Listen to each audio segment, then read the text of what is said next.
What's up, YouTube? KM888 here with another ORAS battle for you guys. Second round on the tournament I'm in, and my opponent now is Jacob, aka Ducky Daniels. Now, this match was pretty good, and looking at his team, you can see why. I'm using the same team as always right now because I'm testing this. Mega Beedrill for the win, and for his team he has a Gengar, Heatran, Ferrothorn, Magnezone, Slowbro, and Landorus T. So he has 3 steel types, but they actually work pretty well together, so that's pretty dang awesome. The Slowbro is probably going to be the Mega, Landorus is probably going to be Scarfed, and I don't know what the Gengar is going to do, but it could be really threatening, so I have to watch out. So let's get into the battle. I do predict him to either lead off with the Ferrothorn to set up rocks, or with the Landorus because it's Scarfed. So I'm gonna lead off with my Rotom. Now, at this point, his Intimidate is gonna go off, and that doesn't really matter. He's gonna go for the U-turn. I'm just gonna go for the Will-O-Wisp. I want to get something burned. If he switches in the Heatran, why should I care? I can just go for the Hydro Pump, so yeah. I'm gonna do this a bit with the camera, so everything should be fine in the screen. The Ferrothorn does come in, and it does get burned, so it's really awesome. Now, at this point, I'm just gonna go for the Volt Switch. Some little chip damage is always nice, and especially on a Ferrothorn. So he has the Leech Seed probably, leftovers, and now Will-O-Wisp. So there's gonna be a lot of residual damage in the end phase of the turn, and he's also gonna gain a lot of life. So I really need to whittle him down really fast. That's why I actually go into Heatran. So yeah. Heatran pretty damn awesome right now. I'm gonna go for the Lava Plume. Just want to kill the Ferrothorn. He shows the Protect, so at this point it's a mind game, and I actually, it's only like turn 4 of the game. I'm gonna predict him to switch into the Heatran to take the Lava Plume, and I'm gonna go for the Earth Power. He does switch out the Yummy, and he does switch in the Heatran. I'm so stoked. I'm gonna nail this thing. And he has an Air Balloon. Well, that's a bummer. My Heatran can't do jack squat to this Heatran. I have Lava Plume, Earth Power, Stealth Rock, and Roar. So I literally can't touch this thing. I'm now gonna go into my Rotom because I know that my Rotom is gonna wall this Heatran forever. He goes for the Earth Power, doesn't do a thing. I'm gonna go for the Volt Switch straight off the bat. I know he's gonna switch into the Ferrothorn again. And this is where the fucked up mind games start for me. He has Protect, he has the Leech Seed, and so many things go wrong right here. Like, you can't believe this. If this happens to you in a Wi-Fi battle, you're just getting frustrated, you'll see. Also, this battle was at 2 AM in the night for me, so I was kind of tired as well, so I'm predicting him to go for the Protect, so I went for Ice Beam instead of Hidden Power Fire, just so he had a safer feeling of staying in. But he actually didn't go for the Protect, he went for Leech Seed, he lives the Ice Beam. At this point he gets more life back than he's gonna lose, so and if he goes for the Protect, my Greninja is gonna be whittled down really fast, so I really don't want that. I can still kill it with an Ice Beam now, or with an Hidden Power Fire, so instead of going for that, I'm gonna switch out straight into my Latias. Guy predicts that, goes for another Leech Seed. I'm just here sitting, fuck, I could have killed this thing twice already, so bad for me. Anyway, the Ferrothorn is gonna get back some more health again. I want to get these Stealth Rocks off of the field, so I'm gonna go for the Defog right here. In case he goes for a Protect, so be it. But I don't think Defog works when he goes for Protect, so yeah. Anyways, at this point he has so much effects at the end of the turn, that's crazy. I'm just gonna go for the Defog. He doesn't go for Protect, he doesn't even switch, he goes for the burned Gyro Ball. This shouldn't do a thing to me, but he crits me. if you know about those damage rolls with burn and a crit, like a crit negates the burn reduction for the attack, so he actually does 3 times the damage than he would normally do. This is really bad. Even as well with the Leech Seed, he's getting back so much health, and my Larias is here sitting going like, oh fuck, why me? I think pretty much gonna kill this thing with a Dragon Pulse now, so let's go for it. He doesn't even die! This thing just stays alive! Oh my god, as I said, frustrated. Yeah. At this point though, I could go for the defog, get these rocks out of here again, maybe get a free switch in on the stealth rocks maybe later on. So what I'm thinking is that he's actually gonna go for those rocks straight off the bat. So predicting my defog, or go for a protect. So what I'm gonna do is I'm gonna go for the Greninja switch in immediately. Guy predicts that again and goes for the Leech Seed. Oh my god, I was so... Yeah, that was such a bad time for me in this battle. Oh my god. I'm never gonna get that taste out of my mouth of that Ferrothorn, I think. Anyway, really nice plays from my opponent. The Leech Seed with the Ferrothorn is getting back up there. Its health is getting back up. I'm just gonna go straight for the Ice Beam or the Dark Pulse here, I believe. He goes for the Protect. Yeah, predicted that again. At this time I'm thinking, I don't give a damn anymore. I'm just gonna go for the Ice Beam right here, the Hidden Power Fire. I'm gonna kill this thing, it has to die. He has to know that he had so much luck that I didn't go for that HP Fire from the start.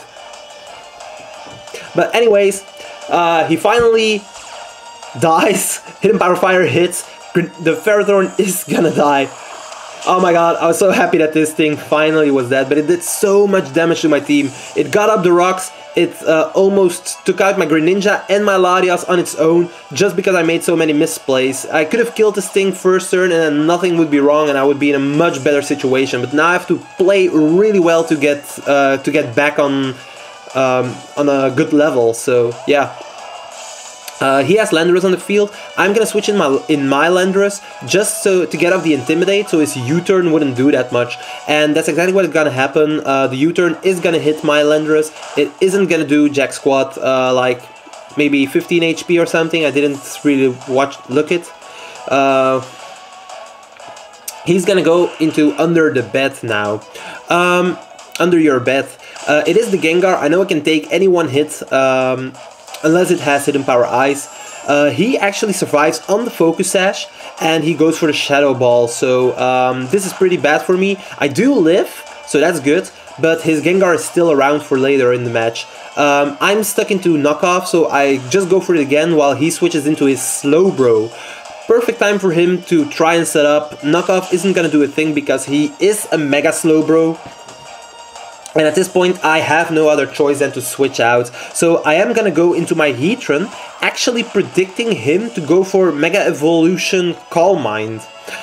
He, however, double switches immediately out and he goes into his Magnezone. Now this switch isn't bad for me because Magnezone against Heatran, he can't do a thing to me.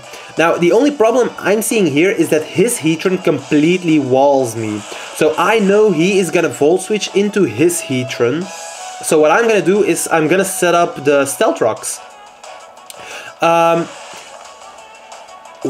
Strangely enough, he doesn't go into that Heatran and he just goes into the Slowbro again. So I'm thinking maybe he knows that he doesn't know that I have Roar and he tries to set up again on me. So I'm actually gonna go for the Roar, I think. But he switches out. And that's actually good because it's extra Stealth Rock damage. But he switches into the Gengar to scout if I actually have the Roar. And that was a really good play because he sacks his Gengar for valuable information. At this point he knows that it's stupid to try and set up as long as I have this Heatran in the back. So that was a nice play of my opponent and really good. It also gives him a free switch into the Landorus, which can threaten me out all day, every day. And I'm not gonna be risky, I'm not gonna be ballsy, I'm just gonna go for the Rotom switch in. I know he needs that Roar out of here. So yeah, the Earthquake is actually coming, and that was pretty nice, so yeah. I do predict him to switch here, so I go for the Volt switch. He doesn't switch, probably trying to bait me into not going for the Volt switch right here. But I've already played these games, I'm just gonna go for another Volt switch, because to be honest, if he wants to waste all of his Earthquakes on my Volt switches, I'm fine with that. I'm really fine with that. He goes into Magnezone, Volt Switch, out into Latias, and this is a perfect time for me to use that Healing Wish. I know I'm faster than a Magnezone, even if he's Scarfed, I believe that I'm still faster because I'm timid, 252 in speed.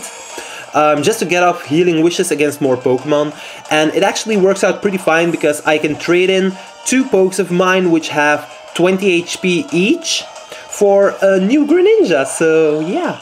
Greninja is coming in, it's looking mighty fine, and yeah, it's full health. I am gonna take a little bit of Stealth Rock damage, but it's all fine. I'm still at, what is that, like 90% then? 87? Anyway, it's really good. And I'm gonna go into my Rotom. I know he is stuck in Flash Cannon. It's probably a choice Magnezone, choice Specs, I guess. And as you can see, this does little under half than what I still had. So I know that I can live another one, and I'm gonna go for the rest. Amazing, this Rotom is doing so much work, and I'm really happy with it. Resto Chesto Rotom is pretty good if you can get it off. So it is sometimes there are some mind games, and you really need to know how to play it, but it's really hard actually. So yeah, to get off those rest at important moments. At this point, I am gonna go for the Volt Switch. He just went for another Flash Cannon. I don't care. In hindsight, I probably should have went into my Landorus right here immediately, and just clicked like Earthquake or U-turn to threaten it out. But I go into my Beedrill. I'm gonna Mega Evolve, and I'm gonna go for the Protect. Because I know that from a regular Beedrill, if he runs some speed investment, he's actually gonna outspeed my Beedrill, and I didn't want to take that risk. So he probably knows that, and he goes for the Flash Cannon. And at this point, my dumbass goes for the Drill Run. Oh my god, if I went for the U-turn right here, I would have gotten so much momentum going. Oh, well, it didn't happen. I didn't risk it. Probably should have risked it because my Rotom totally walled that Flash Cannon. So if I went for U-turn and he still stayed in, then I could have gotten my Rotom, but it didn't happen. At this point, the Landorus comes in. I know that thing's Scarf, so I know he's gonna lock himself into the knockoff. My Rotom already used his Berry, so that means the knockoff isn't gonna do that much anymore. And at this point, I'm just gonna go for the Will-O-Wisp, hoping he's gonna stay in, predicting my Volt Switch again. And he doesn't do that, he just goes into the Magnezone, and I get off my Will-O-Wisp. So some residual damage on that thing. Probably ain't that great because Magnezone, if I went for the Volt Switch right there, it would have been so much better. He actually surprises me by going for the Thunderbolt. He has the Volt Switch already and the Flash Cannon, so I thought he might not have the Thunderbolt actually, but he does go for it, and it does hurt my Rotom, and I die. At this point, I am gonna go into my Landorus. This is the final time I can switch in my Landorus because of Stealth Rocks, so I have to play it really well. And at this point, I just went for the knockoff because I knew it would kill, and I didn't want to risk my Stone Edge missing. I probably should have thought it through, because if I went for Stone Edge, the Magnezone would have actually died eventually because he went for the Thunderbolt, but I didn't really think about that too much. Luckily for me, he doesn't switch into Slowbro right here. He actually makes the aggressive play and tries to go with the Landorus, intimidating me and outspeeding me. But what he doesn't know is that I'm Jolly, 230 EVs in speed, and that actually allows me to outspeed his Jolly Scarfed Landorus. He told me afterwards that he also was Jolly Scarfed, but he ran just a little bit less speed than me. It's only came about like 10 points or something, so that was really awesome. At this point, I know the Slowbro comes in, and it's the first time I see a Mega Slowbro. The bro is real. I switch in my Greninja, and this thing is just gonna die. Dark Pulse straight up one-shots this Slowbro, and I'm so happy that I could kill that thing. He only has... I think he only has the Heatran and the Landorus left at this point. So what I'm gonna do is I believe I'm gonna sacrifice the Greninja just so I can get some massive damage on the Heatran. I do go for the Dark Pulse and I pop his Air Balloon, which is really important so my Beedrill can come in and kill the Heatran. He goes for the Earth Power, my Greninja doesn't stand a chance. At this point I can switch in my Beedrill, I can go for the Drill Run. If he wants to switch in the Landorus, I don't care, I still have some Pokemon in the back, and I can just go for the U-turn, switch out, and go from there. So yeah, at this point I do kill the Heatran with the Drill Run. He's gonna switch in his last Pokemon, which is the Landorus, and I can kill with a U-turn right now, even after the Intimidate. So yeah, GG, Ducky Daniels. It was a really nice battle, and I really hope to battle you again sometimes. Next time I'm not gonna let that Ferrothorn do so much damage to me. That really almost cost me the game. In-game name Jacob. Yeah, really, I look forward to another battle. So yeah, that was it, guys. Like, comment, subscribe, you know the deal. It helps my channel to grow, so yeah, that's about it. See you guys for the next battle. Ciao!